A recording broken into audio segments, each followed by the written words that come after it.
Ene ye ba ye Ghana Nkatenkwan papa bia ye de akokonam aye. Intiji akonwa netina se meba.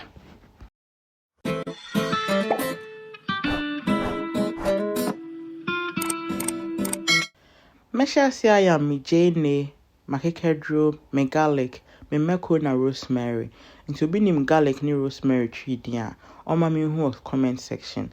Me wi na me de ogumi na ma me de ahwe gya hohoro ho kama na me de jane so a metwetwa eso ka ho for flavor. Na me wi a me de me preferred seasoning enso aka ho.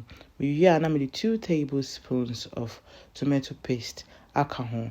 Wei na me de ba be chinam no ho for roughly 30 minutes. Unhia ensuo bia.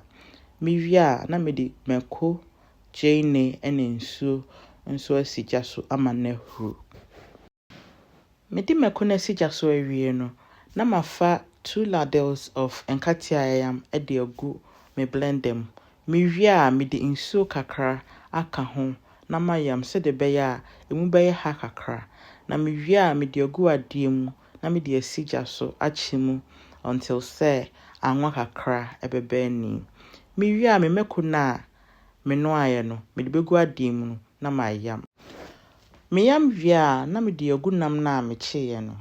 Edru sabri a obehwe nam dodo a wode ya won kwan no na wode ahye.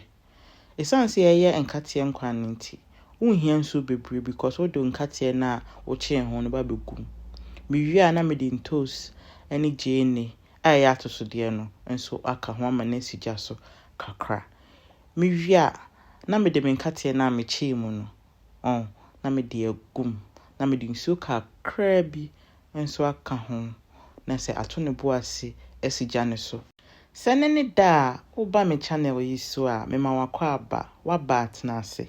Se da bia nso o se adaje ehwe me videos ehye ma me nso a eno nso me da wase. Nti ya fa ya drusu ya tosode no aben nti be yi afri nkwan nim na ayam oyam wi a odi agumu biom. Odi agumu no no ahwe se nkwan no epi ana empi a se empi a unhia nsu se epi dia odi nsu kakra ebeka ho na wagya no ama na siso aben kakra. Enkwan esiso for 30 to 35 minutes. Nti be de meko begum na sa to ne bo ase esiso for extra 10 to 15 minutes. But baby adri aben anisa.